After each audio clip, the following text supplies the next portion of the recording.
Welcome, everyone. This is my video in response to the excellent video made by Dr. Jordan Cooper that critiqued an episode from my Awakening from the Meaning Crisis that was directed at Luther. First of all, I want to thank Dr. Cooper.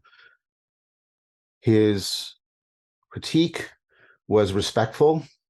He first sets a context, expresses appreciation for the overall argument, the overall series. He presents his points carefully, cogently, in a linear manner. At times, I could tell he's a little frustrated with my reading of Luther. That's fair enough. I don't have any criticisms of that. I think he showed respect, restraint, and rational responsibility to the issues. I want to thank him for that, because that's exemplary of the kind of discourse that we should be engaging in as we try to build bridges for addressing the meaning crisis. It does no help to simply insult me or just, sort of do the textual version of shouting that I've just completely misrepresented Luther or that I'm a liar. I can't respond to those. How could I, other than to shout back, no, I'm not. Dr. Cooper doesn't do any of that. It's clear. He makes it clear what he's saying so that it's possible to respond to him clearly. He does it in detail. He does it in order. All of this is how the academic game should be played. I think there's something more going on there. I think Dr. Cooper is not just trying to score academic points. Why would he? We're not even in the same discipline. There's clearly deep, committed, and authentic belief behind what he's saying. And so I want to respect all of that. I really do. And I want to respond in kind. So what am I going to do? Overall, I'm going to make sure we're not talking at cross purposes. I think there might be a deep way in which we are, and I'm going to propose that. And I'll invite Dr. Cooper to say what he thinks of that proposal. I will actually be replying to criticism, because I think even beyond removing the potential for the fact that we might be talking at cross purposes, there are criticisms, and they need to be addressed responsibly and respectfully. I only ask for the same thing, that I not be thought of being a liar or manipulative. I will try to be as honest and clear as I can, as Dr. Cooper has been. Finally, I do want to actually afford dialogue by making arguments and by asking sometimes hard, but nevertheless legitimate questions. So I'm going to review how I think, and I think this is important, the important place to start, why there might be a serious way in which we're talking at cross purposes. I want to reply to criticisms, and I want to afford dialogue by making clear arguments and asking clear, maybe difficult, maybe challenging, but nevertheless legitimate questions.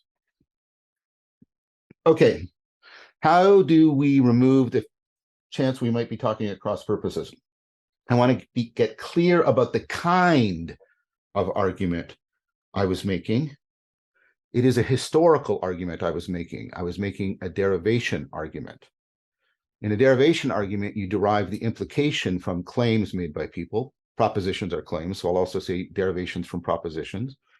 And you also draw out the consequences of exemplary action. So that's what I mean by a derivation argument. You see why it's historical. You're looking for implications and consequences.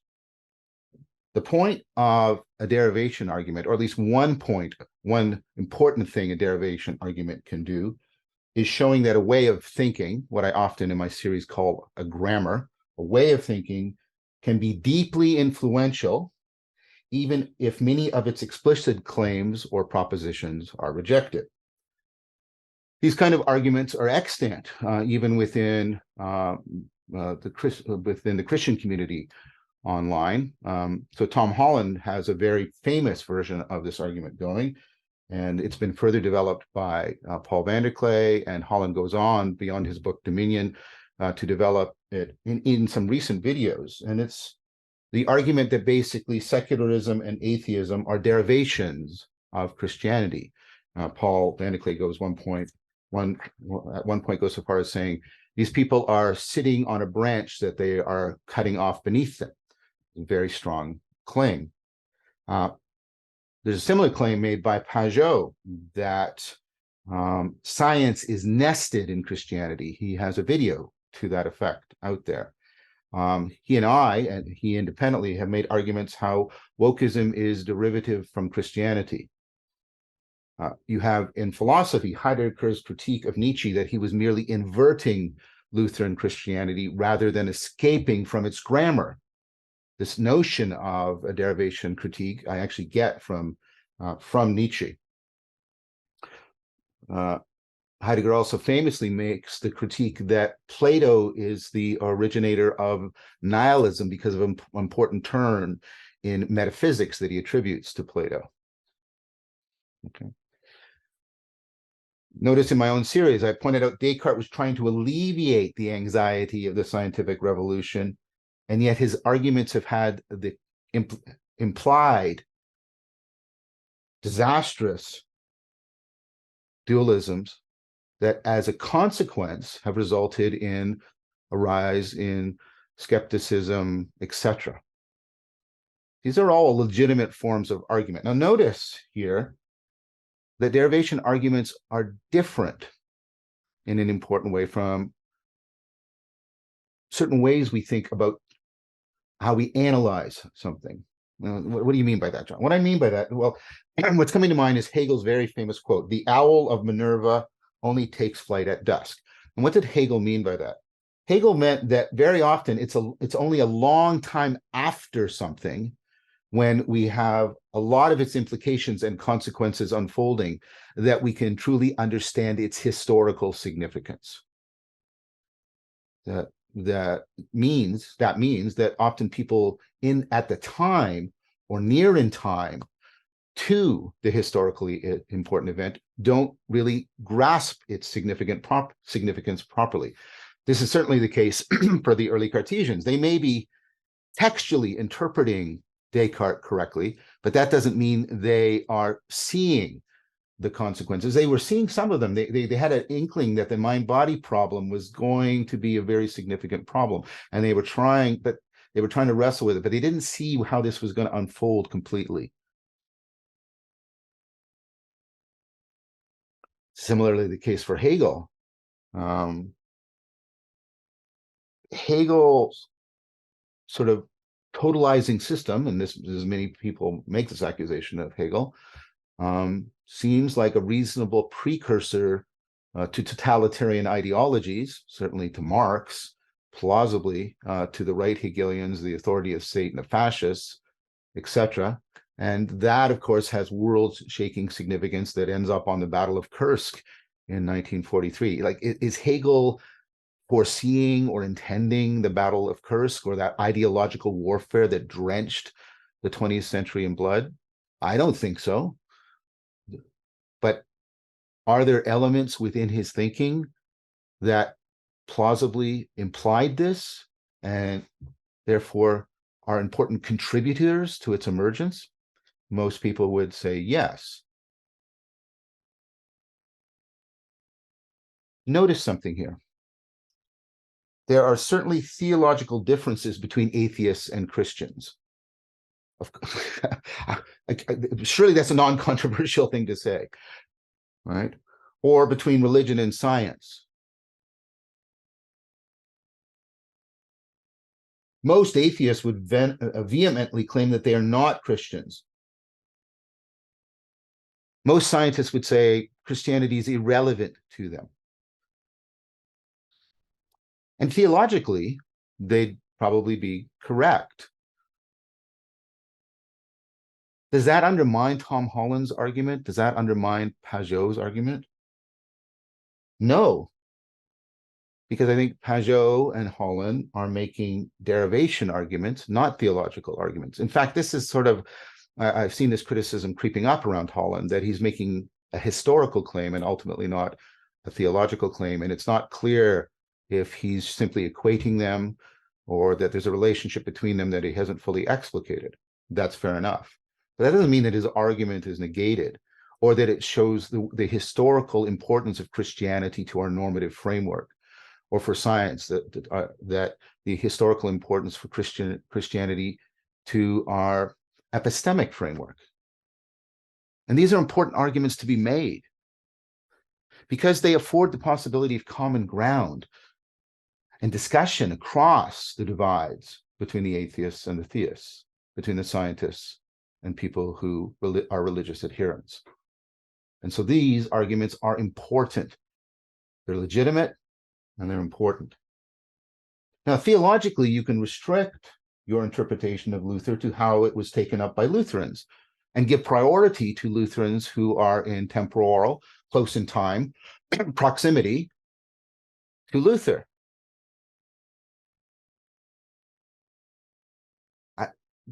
This is completely legitimate. But in response to that, I'm invoking a classic distinction in the social sciences. This is between Emic, it comes from the word phonemic, and etic from phonetic, phonemic and phonetic. Okay, phonemic are differences in sound, phonetics are differences in meaning. What it means in this context when it's generalized is when you're talking from the emic perspectives, you're talking from within a framework. You would have to, in this case, you'd have to be a Lutheran, or at least something in close proximity theologically to a Lutheran. That would be the emic. Etic is to talk from without, someone who is not a Lutheran, perhaps not even a Christian. And Dr. Cooper acknowledges that I am very, very clear about this. This distinction is important. What I'm arguing is the theological argument is emic and legitimate, but the historical argument is also legitimate because it's from a different perspective, the etic perspective, a perspective that is very important. Very important, as I want to keep emphasizing, for building bridges. Now, these arguments don't have to be kept separate from each other. It's a distinction. It's not a law. There are arguments that integrate the two together. One that had a terrific influence on me in generally, and specifically in my interpretation of Luther, is Tillich, who was a Lutheran and therefore belongs in the tradition, was a theologian and therefore is within.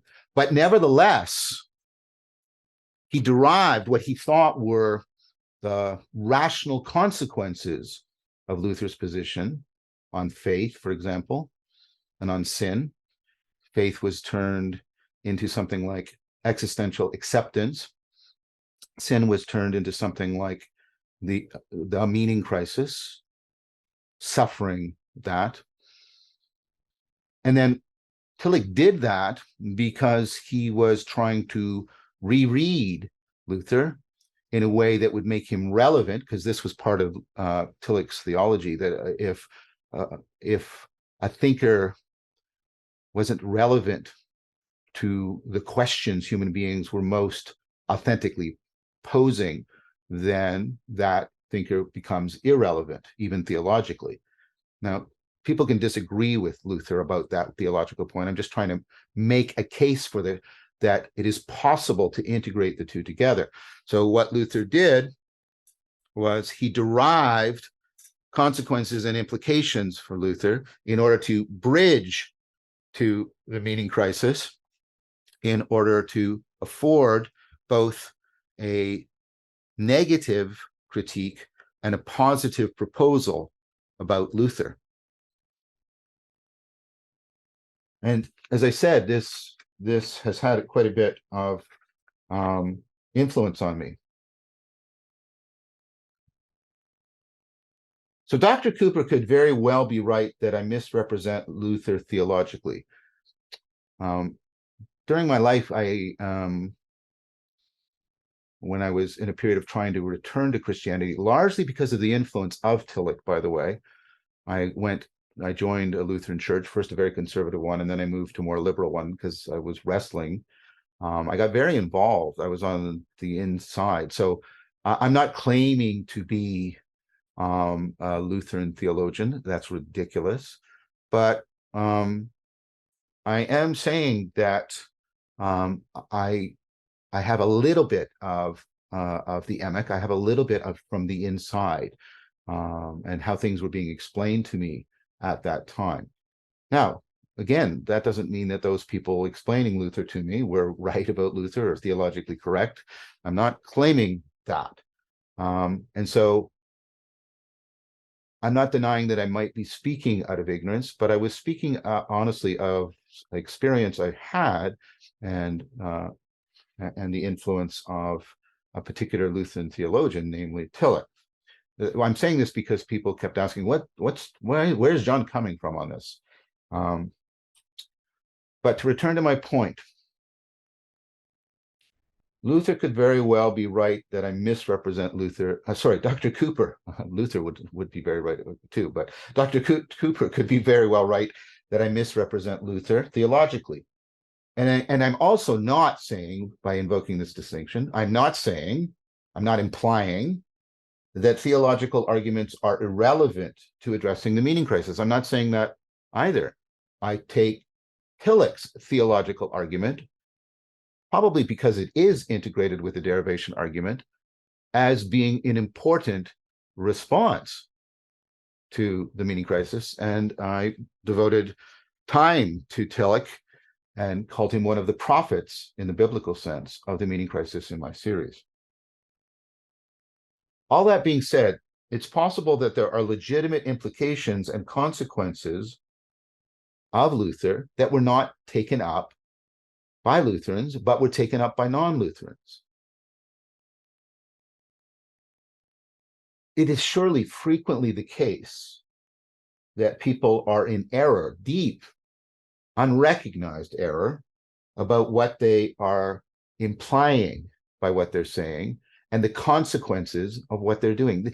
I mean, for me, this is one of the core ideas of the whole Socratic project, the Socratic lincus. People would claim this, and then Socrates would derive the implication and lead them to positions that they didn't agree with, and therefore get them to more seriously reflect upon, this is the whole point of aporia, how they are actually holding these beliefs.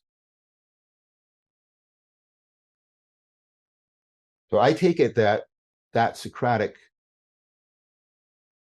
proposal is a legitimate one. I'll repeat it again. No secular atheists would ever say that they are speaking from the grammar of Christianity, unless they found the derivation argument plausible. These derivation arguments are legitimate and are important. It shows that there is such a relationship, and therefore there's a real possibility for better discourse between the non-believers and the believers. Now, what is not fair to me is to, not just to me, that's egocentric. What's not fair, I think, is to accept derivation arguments like Pajot and Hollins and van der Klees that benefit Christianity and reject, because they are derivation arguments, those that are critical of Christianity. You can't have it both ways. You can't have it both ways. For example, Luther's anti-Judaism. It is not right, for example, to call Luther an anti-Semite. He's not making a racial argument. He's making a religious argument. But nevertheless, the anti-Judaism, I think, is quite clear and pronounced. It is one of the reasons why, and I'll be honest about this, because I'm trying to be honest and clear. It's one of the reasons I dislike Luther. But let's try to be really fair about this. Luther's anti-Judaism. Does that mean Luther is a Nazi? No. No, definitely not. That is a mistake. He is theologically not a Nazi. That is just false. I dislike it when people do that about, well, Luther's a Nazi. No. But did his anti-Judaism afford the rise of Nazism in Germany? Very probably yes. Both of these things can be true. I propose to you that they are true.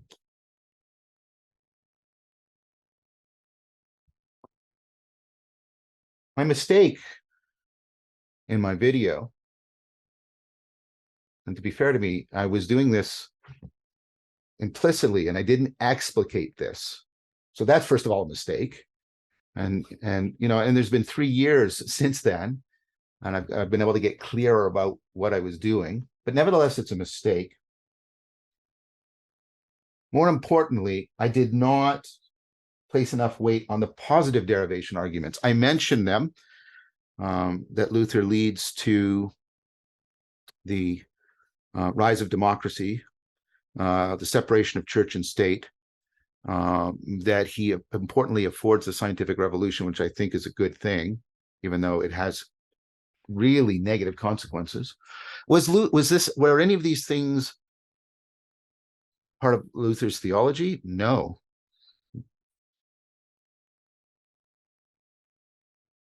But my mistake is I didn't really give much weight to those. I mentioned them, but I backgrounded them. And that leads to an overly, I think this is the right word, hostile reading of Luther. Part of it, I think, was innocent, in that I was emphasizing the rise of the meaning crisis and the loss of meaning, and that's a very negative thing, so I was drawing out the negative things. Part of it was, like I said, Luther sort of irks me. His style and his anti-Judaism irk me. And that's sort of like, maybe that's relevant, maybe it's not. So I think the first point is innocent, an innocent error. The second is, the third I think is clearly illegitimate. What's the third error? And I think my second and third error overlap in ways that are difficult to tease out for me. But my emotional pain surrounding sort of strict and conservative Protestantism and the way Luther had been presented to me in multiple churches across multiple denominations, that was influencing me and making me be, again, I think the right word is hostile to Luther. It's an important thing to make criticisms, even sometimes harsh negative criticisms, but to make them as much as possible from a love of the truth rather than a dislike or perhaps even hatred. I don't know if I hate Luther, but you know what I'm trying to say here, of a position. So I also made a mistake in that I did not make explicit the connections between Luther and Tillich, even though Tillich was a profound influence on me. I think I said it generally in some point, maybe not even that episode, but that's not enough. And what I surely should have done is, when I was doing Tillich at the end, draw upon his rereading of Luther and show how that afforded a positive response to understanding and a positive response to and an understanding of the meaning crisis. Sorry, that's what I wanted to say. With respect to the meaning crisis and the positive derivation arguments, especially the ones that Tillich makes, I'm going to make amends for this mistake.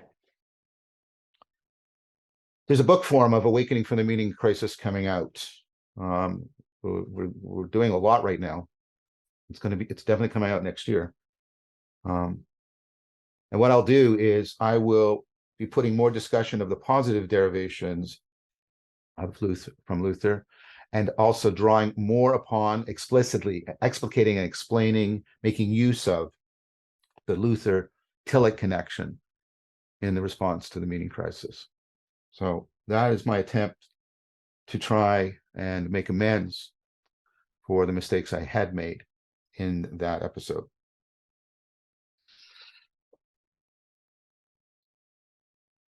I think Tillich's rereading of Luther opens up a possibility. I'm not making an argument by authority or asking Dr. Cooper, well, you must accept this argument from Tillich because he's a Lutheran and he's a Lutheran theologian. I'm not doing that. But it does suggest that there is a rereading of Luther, perhaps following from some of what Tillich is doing, that draws upon his more positive implications and consequences for the meaning crisis.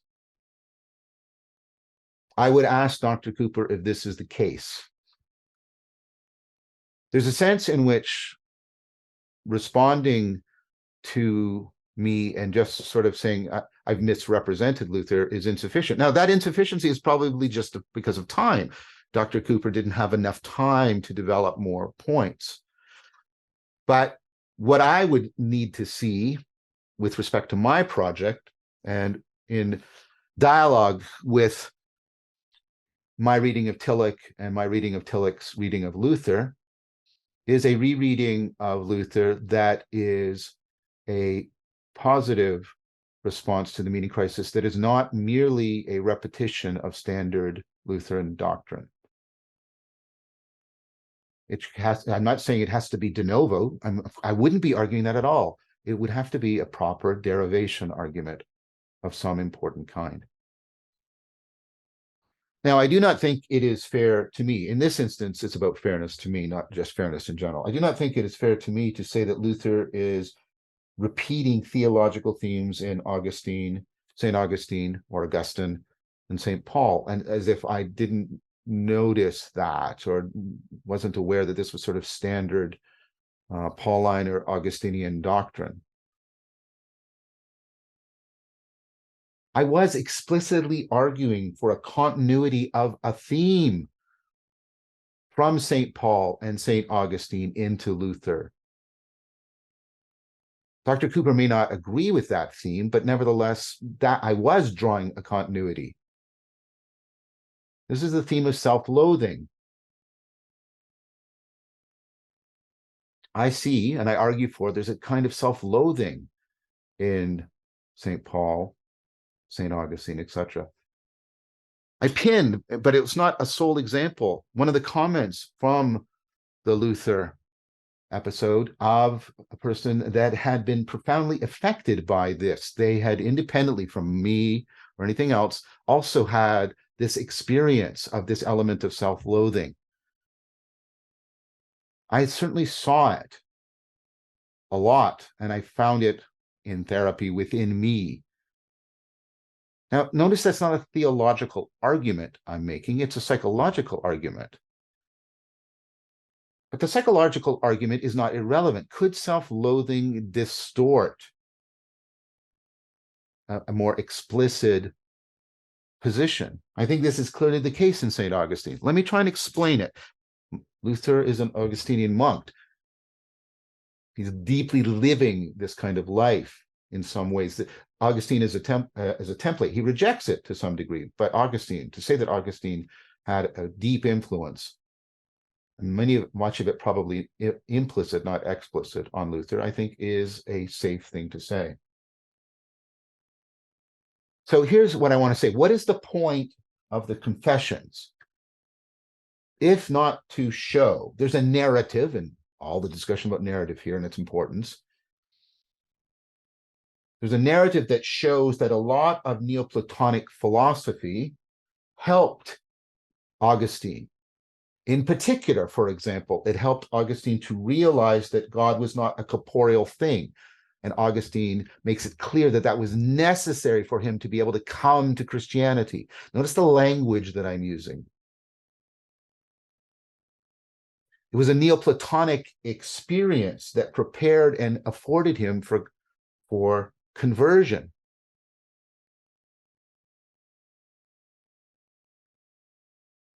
This narrative has become so exemplary, of such significant implication and consequence. It has been taken up culturally as a narrative template for our redemption stories.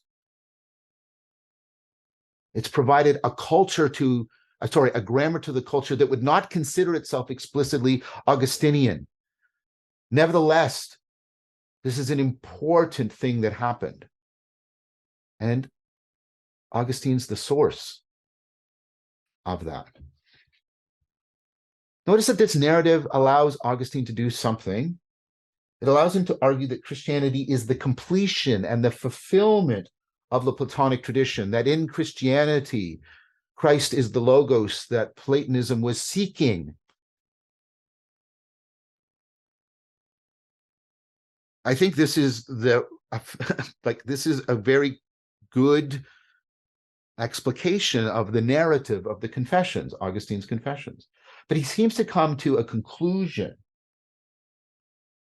from all of his mistakes, from his sexual addiction. I was always licking the open sore of lust. Is that the case for is everyone a sexual addict? That seems to be an overgeneralization, at least psychologically so.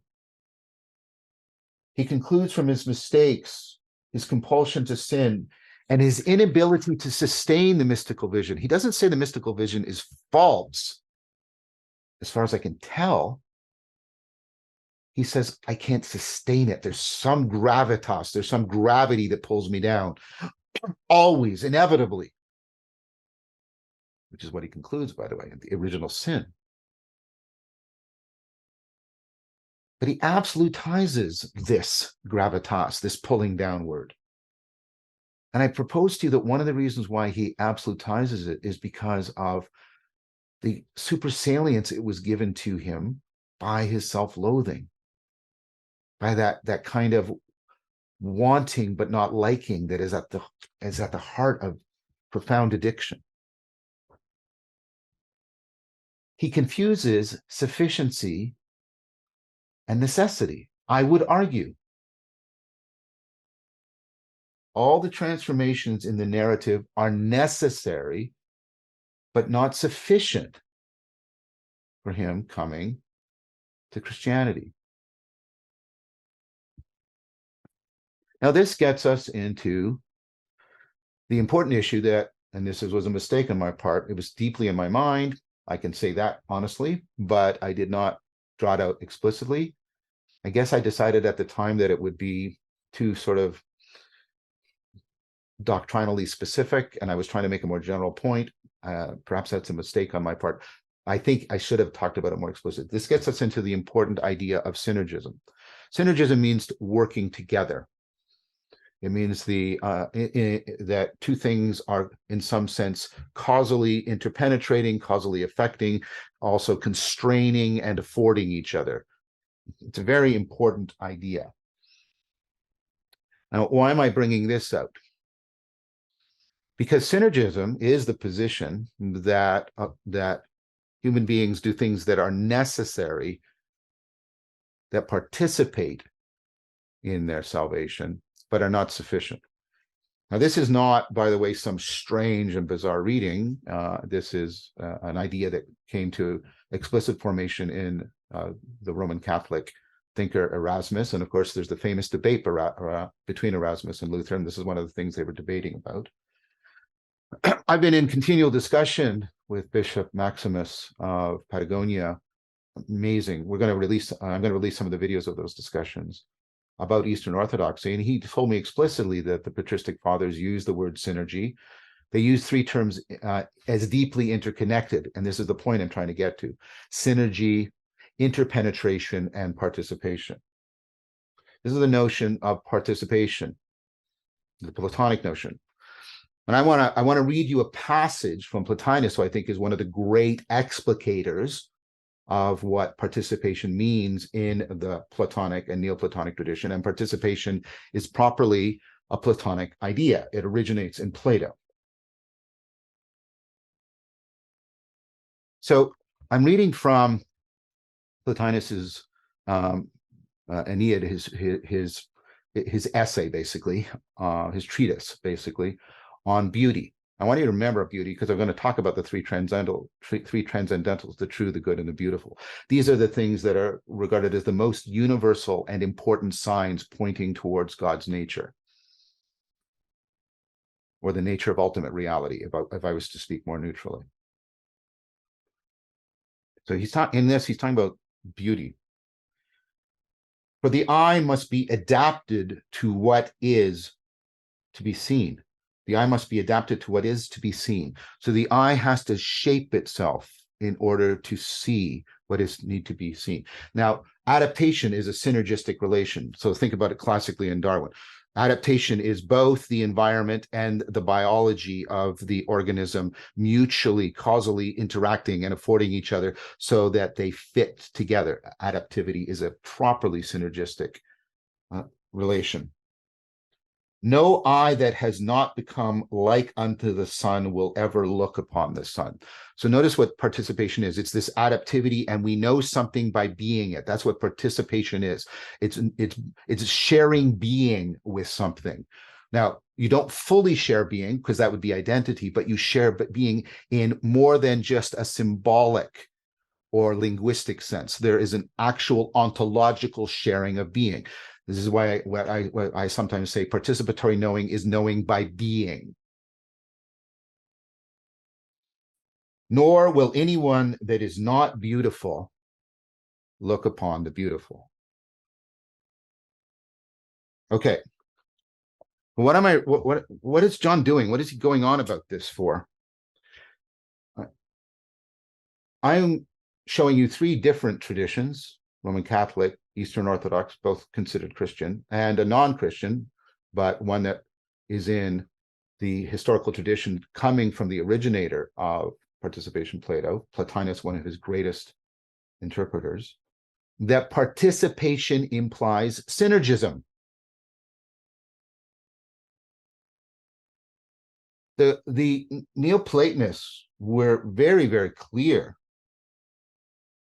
that what they did was not sufficient for realizing kenosis, unity with the one, but they thought a lot of things were necessary. And there's a lot of dispute within Neoplatonism about the degree of that necessity and what kind of things human beings have to do. So this is a very subtle thing, but it's an important thing. Participation implies synergism. And Luther explicitly, and I've read a lot of secondary sources, they seem to support me on this, rejects synergism. Participation says there is something in human beings that recognizes and loves, something in all human beings that recognizes and loves the true, the good, and the beautiful. Is the recognition complete? No. In fact, that's why love is important. Love tells you that there's recognition, but it has not come to a full realization.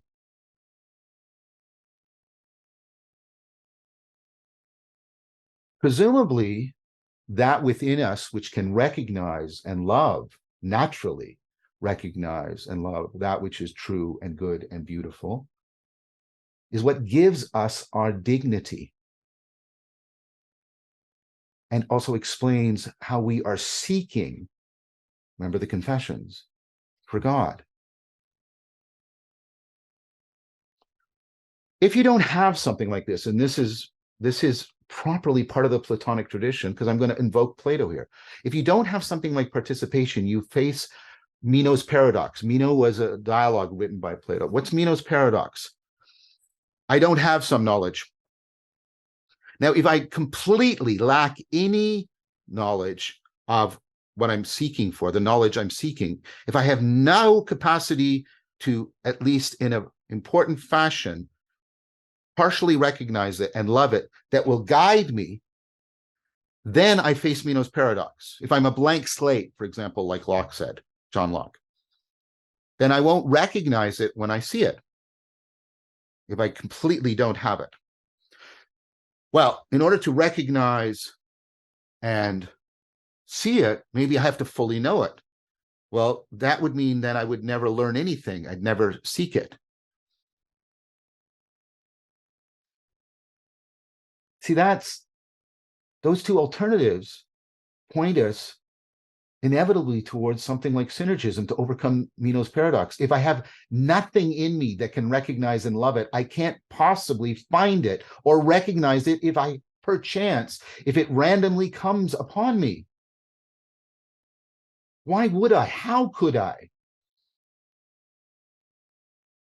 And if I already have it completely, perhaps Plato thought this, it's unclear what he means. Does he have fully innate ideas? Then there's no reason to look.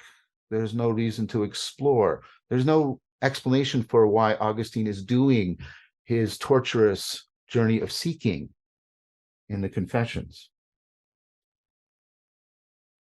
The Platonists are aware of this. They need to avoid Meno's paradox. So there must be something in us that lovingly recognizes, look at the word recognize, recognizes the true, the good, and the beautiful. If that's not operative in us, we are not participating as cognitive agents in a process. Neoplatonists argued that all of this is necessary, but not sufficient for returning to the one. The one was their name for ultimate reality.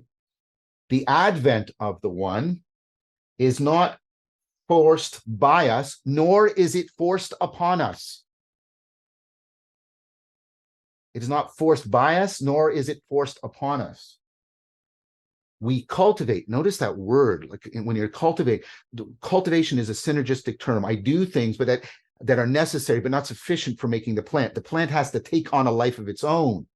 We cultivate the appropriate, listen to the word appropriate, ready for, shaped for, the appropriate receptivity. Receptivity is a feature.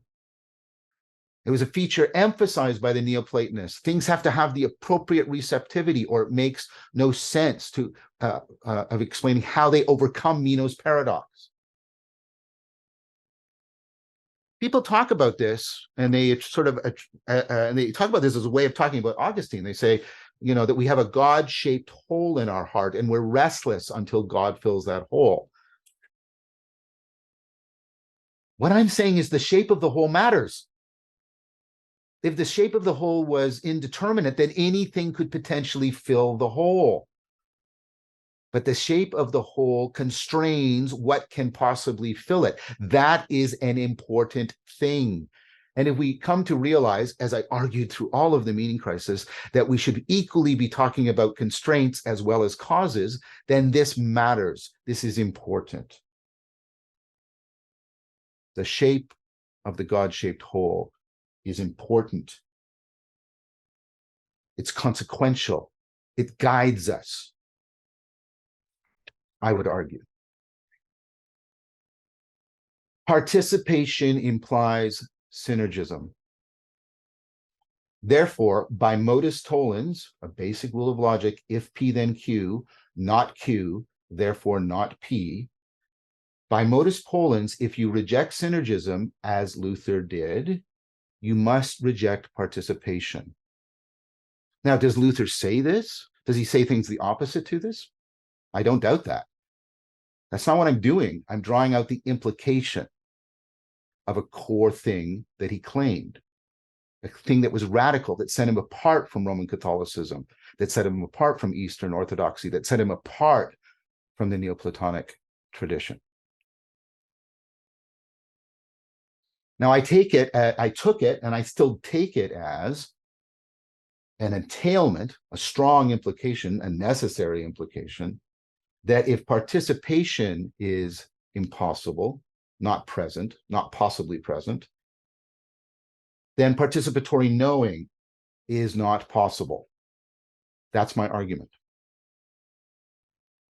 I want to add to this things I said elsewhere in the series.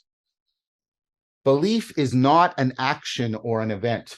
This is Ryle's great critique in the concept of mind. I'm not saying that everything in the concept of mind was correct, but in what he pointed out is we because the word believe is a verb, we think it indicates an action.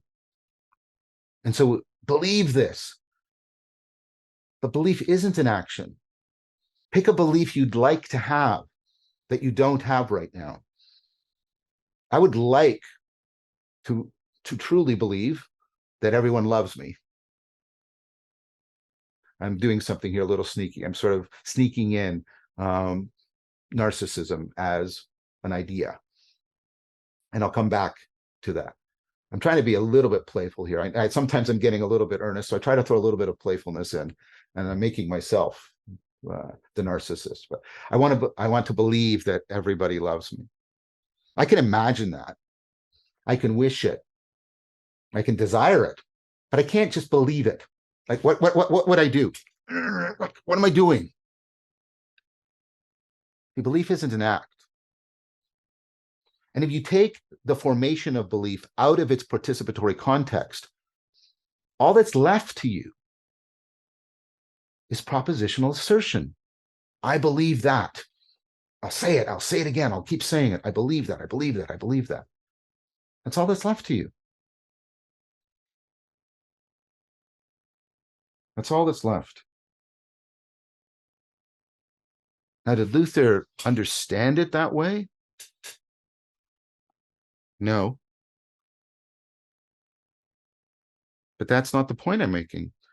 Dr. Cooper says that Luther understands faith as the presence of Christ. Is that participation? If not, is it just the kind of presence that Christ had when he was on earth? Because many people he was present to, but they don't come to have faith in him. Is it the way the Logos is present to all of reality? It's that notion, I'm sorry, much more has to be said to clarify it and show me how it is something distinct from participation. Because if it is to cover for participation, then Luther is just contradicting himself in an important way. I want to be clear again, Luther did not say this, nor did he intend it, yet it is an implication of his reading of Augustine and his rejection of synergism. These are two important features of what Luther is presenting to the world.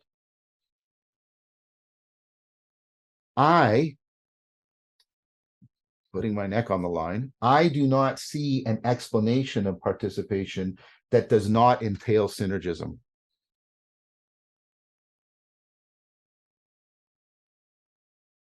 This is what is needed to address my point that Luther contributed significantly to the advent of propositional tyranny. Was Luther a propositional tyrant? I'm not saying that. Just like I'm not saying he's a Nazi. But did he afford the rise of propositional tyranny? I think the argument I made indicates yes.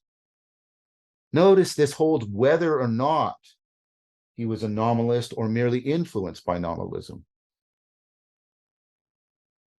So that part of my argument, I don't think I ever said Luther was a nominalist. I think he was influenced by nominalism. I find because his teacher was a clear nominalist, but he rejected his teacher. But we often reject our teachers, but we are still deeply enmeshed in their grammar.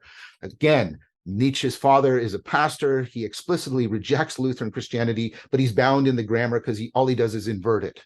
Heidegger's critique is brilliant. So I don't know. That issue is like, I'm willing to concede that point is debatable. I think I've just made a case that it's not essential to the argument I'm making.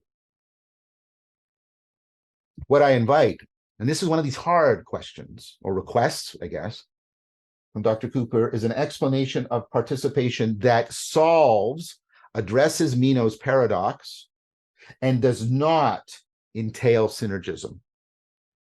That's what I would request. That's what I need to see in order to feel that my argument has been appropriately responded to.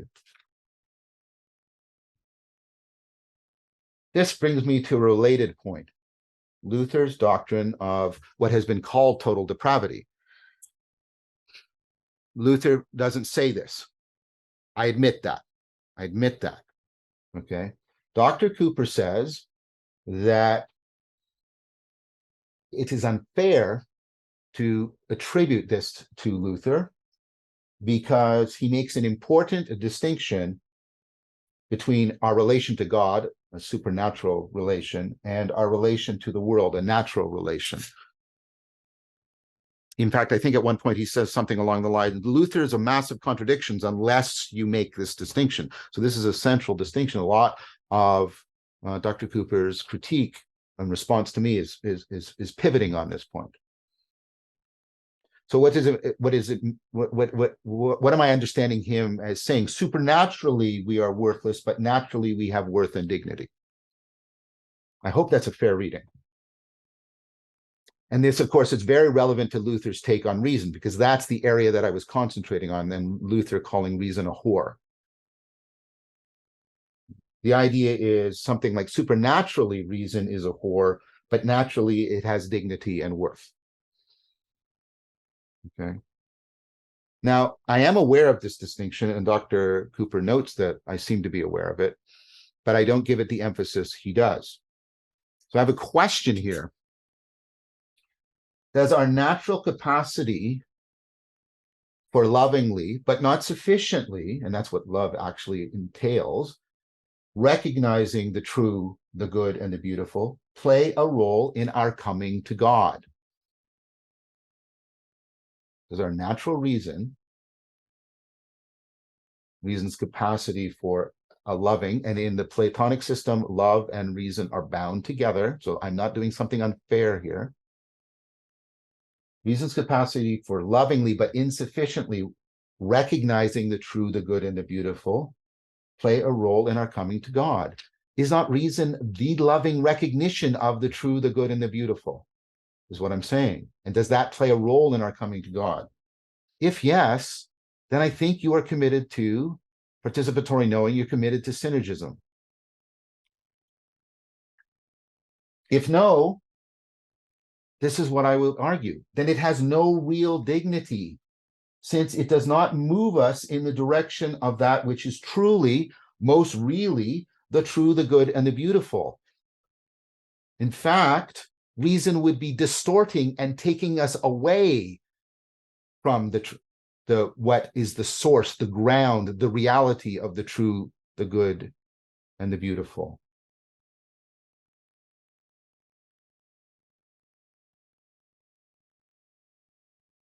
Can't have it both ways. Can't have it both ways.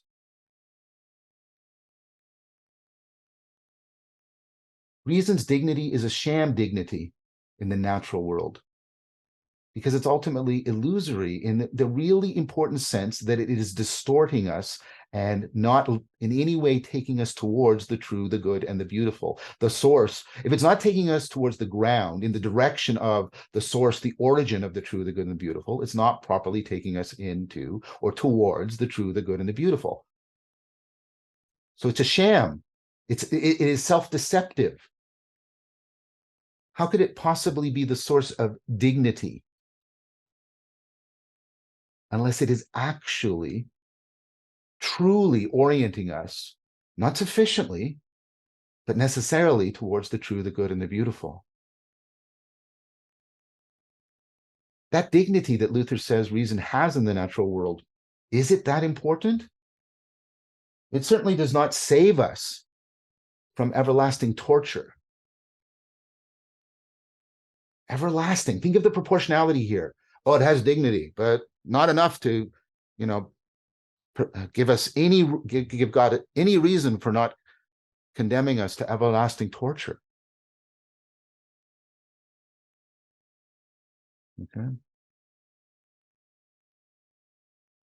The fact that it contributes to our damnation, surely that crushes any instrumental value it may have here in this life. This is an issue of relevance here. I want you to compare what I just said about Luther to this following thing. In relation to his commanding the ship, the captain of the Titanic was a failure. But he was a fantastic success in the social life aboard the Titanic. If the first is true, does the second really matter in our evaluation of him? You see, what you actually have with this two worlds doctrine is absurdity. In Hegel's argument about what the absurd is when you have a cosmic perspective that undermines your local here now perspective. That's what absurdity is. It is the clash of those perspectives. I do not see anything but that clash in what is being proposed here. And therefore, this is a cause of absurdity. I do not deny that Luther made this distinction. I do not deny that he clearly thinks this solves this problem. I do deny that it blocks the implication that one's reason does not have real worth. I don't see how it does that, and I've given you my reasons for that. Is this denial of reasons worth, this, as D.C. Schindler would put this misology? Is it a precursor to nihilism? I think so. Many people have made that argument. D.C. Schindler, who is a Christian, clearly makes that argument in Plato's Critique of Impure Reason. Notice who he's talking about, by the way, Plato. So that's my reply there. I'm sorry, I'm not, I hope I'm not being obtuse. I hope I'm not just being stubborn. I'm trying to lay out clearly a line of argument and how I see it, and why I think the distinction that Dr. Cooper says everything pivots on doesn't work, doesn't save Luther from these implications. I don't deny that Luther made the distinction. I don't deny that he believed he'd addressed this problem. I don't deny that Lutherans believe that Luther addressed this problem sufficiently. I have given you my reasons why I don't find the response sufficient. And that's a different thing than saying I just misrepresent Luther. That's not fair.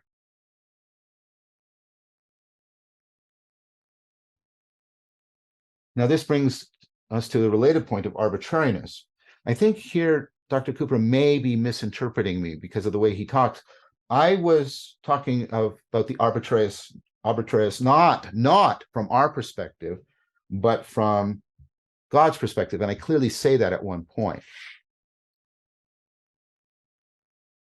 If God chooses to save me rather than Tom, and it's not because of any differences in our participatory love and recognition of the true, the good, and the beautiful, then is God's choice not morally and epistemically arbitrary? That seems to follow for me. Now, there seems to be a response like, well, God doesn't do that. God chooses those who do not reject him.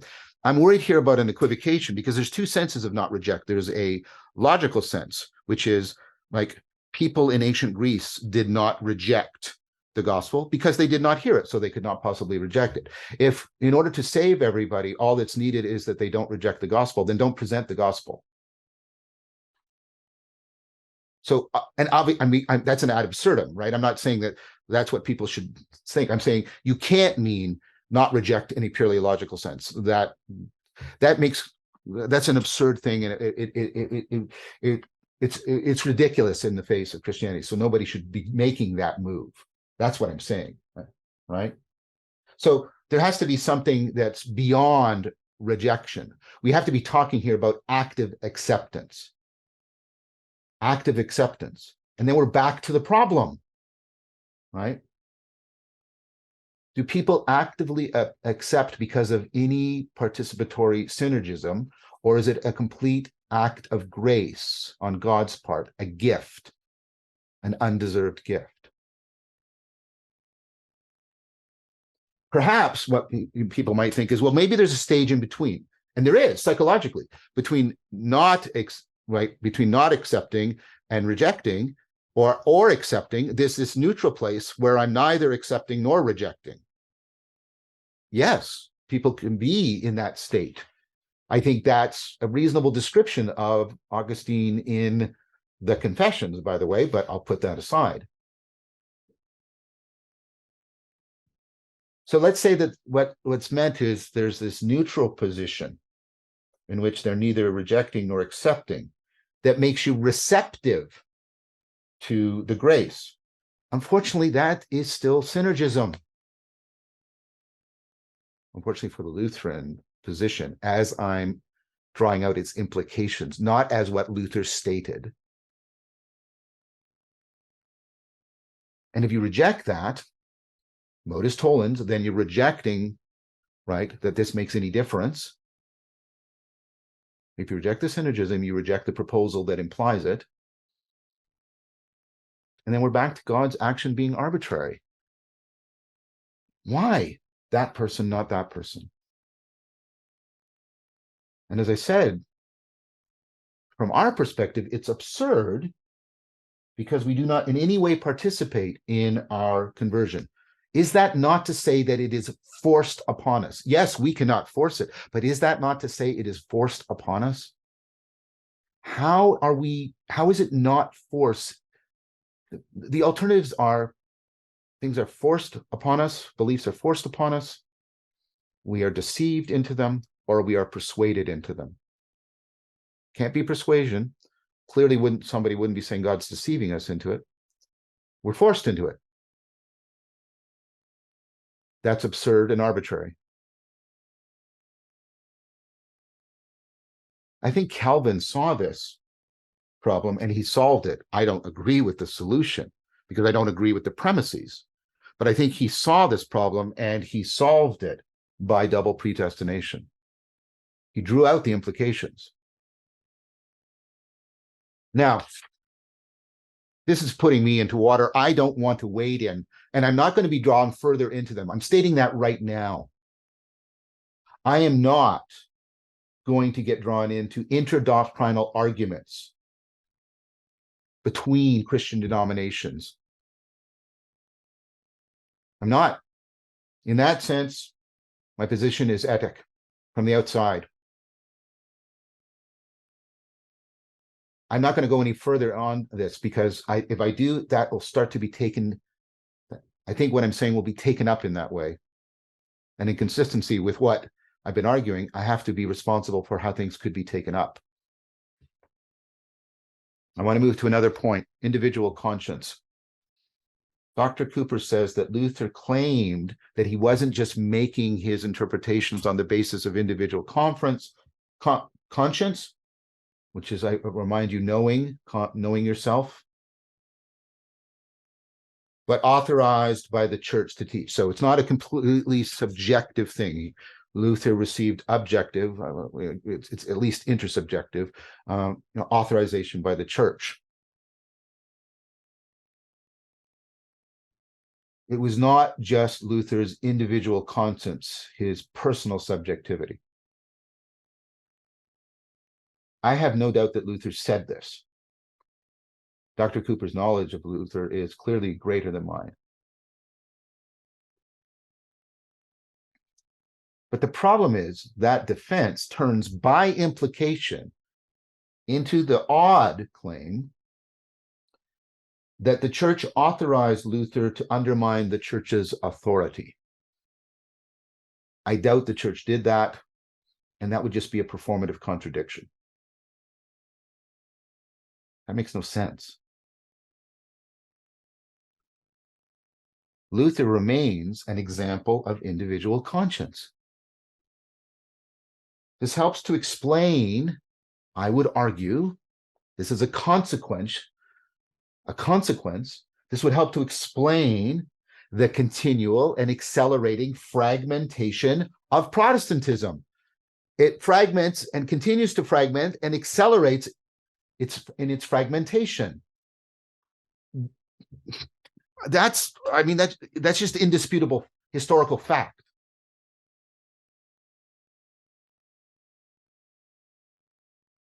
His example plausibly exemplified the kinds of things that drive the fragmentation. Did he want this? Did he intend this? No. But his individual conscience, his enactment of it, not his propositions about it, is his enactment about it, his doing it indeed, notice that phrase, exemplary, and therefore driving of the fragmentation. That's a plausible causal hypothesis. Did that individual stand influence Galileo and Descartes and help drive the scientific revolution? I'm not the only person that claims that. Many people say that Luther's example helped encourage people like Galileo and Descartes. Are there deep historical causal connections between the Reformation and the scientific revolution? Yeah. Again, that's a very plausible thing to say. Did Luther intend, want, or argue for any of this? No, I'm not saying that. I didn't say that. And I shouldn't, like absence of evidence isn't evidence of absence, right? You don't confuse those two together.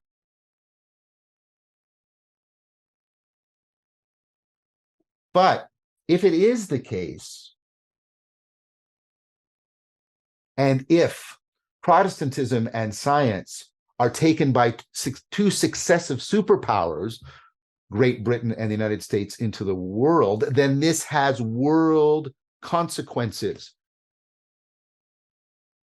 and therefore could plausibly drive, contribute to, not be the sole cause of, or not be the proximate cause of, the meaning crisis.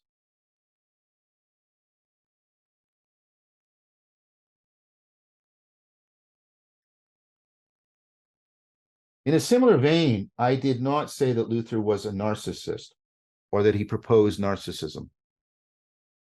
That's ridiculous. I didn't say that. What I said was that he afforded a cultural cognitive grammar of narcissism. That's why I use the phrase training in narcissism, to try and convey that. This is what I see. This is what I've been arguing. I see a self-loathing projected outward, even a cosmic reading. Self-loathing, a sense of worthlessness that drives one to seek undeserved attention and love that is due to some mysterious feature of myself, not due to any effort or reasoning on my part or virtue on my part. And only this all-encompassing undeserved attention and love will alleviate the internal suffering.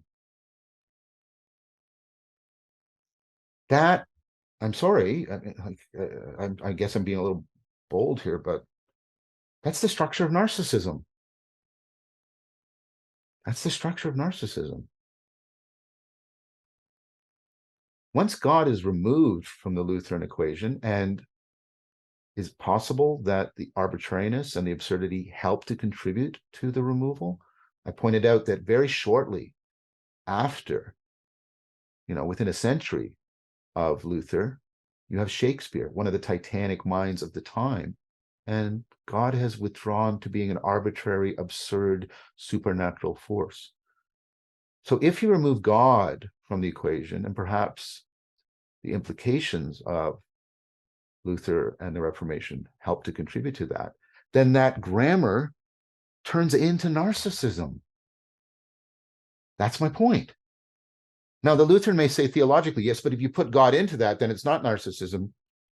Yes, granted. Granted. But is the historical pathway that I'm drawing out implausible? I don't think so. I don't think it's any more implausible that saying the atheists are running the cultural cognitive grammar of Christianity, or that science is ultimately running the cultural cognitive grammar of religion.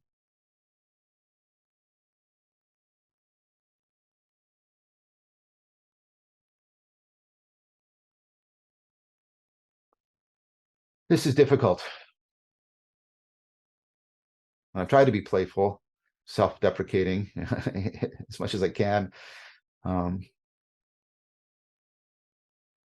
I'm trying to do that again right now to re-invoke that spirit. Luther is a pivotal figure.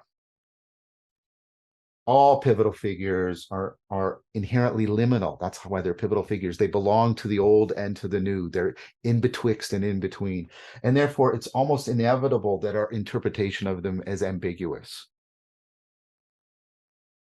So are there readings of Luther other than mine that are defensible? Of course, that has to be the case. That has to even logically be the case. The underdetermination of any theory by its finite data set. Okay. Now, a couple things that I can't reply to. Dr. Cooper may claim that his faith gives him a privileged view from the inside, Emic,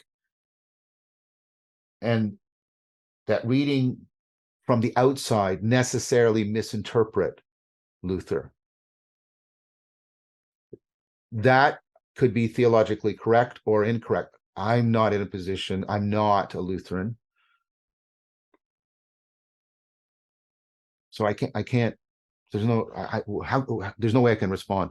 The problem I have with that, of course, is that would prevent discussion. It would mean that only the Lutherans get Luther right, and that everybody else, right, gets him wrong, but in a way in which no one has access to Luther in order to determine if the claims made by the Lutherans are correct. Right? This is a problem you can get into. And so I don't think Dr. Cooper's doing that. I mean, if he was doing that, he wouldn't need to make the response. He would just say, my faith is other than that, and therefore I'll just ignore Vervaeke. But I don't think he's doing that. I think he actually wants discussion. I'm taking him in good faith, as I think he deserves to be. And therefore, I'm now formally inviting him to a discussion about the arguments I have made, the questions I've raised, the requests I've made, and the invitations I've extended. I'll leave it open to whether or not that should be on my channel, or perhaps neither on his nor mine, but a neutral channel, perhaps not completely neutral, but at least relevantly neutral, Paul Vanderklay. We tried to set it up that way. I'm going to push hard. I'm going to request Paul right now and request Dr. Cooper that perhaps that would be the best. I would prefer that. If I go on Dr. Cooper's channel, I fear I may get too aggressive and he will be bound to be politely receptive because he's the host. And I fear the reverse would be the case if he comes on my channel. I do not think that we need to be aggressive, and I'm actually trying to get it into a balanced place where we can most plausibly enter into good faith discussion. I hope to enter into dialogos about this. I hope to be reading. I've just got his book. Well, I got it a bit ago, and I'm just going to start reading it. Sorry, Dr. Cooper, the delay. I've been extremely busy. I know you are too. I'm not justifying my explaining. I have his book on the true, the good, and the beautiful, which resonates with. I haven't read it, but he clearly loves Platonism and Neoplatonism. I think people have said this about him. I know Paul said that to me about him, and others have. I would hope we could also get into a convergent discussion about our shared love of Neoplatonism. Anyway, that's my best attempt to give, I hope, a fair, responsible response and responsive response to Dr. Cooper. For everyone else, as always, thank you so very much for your time and attention.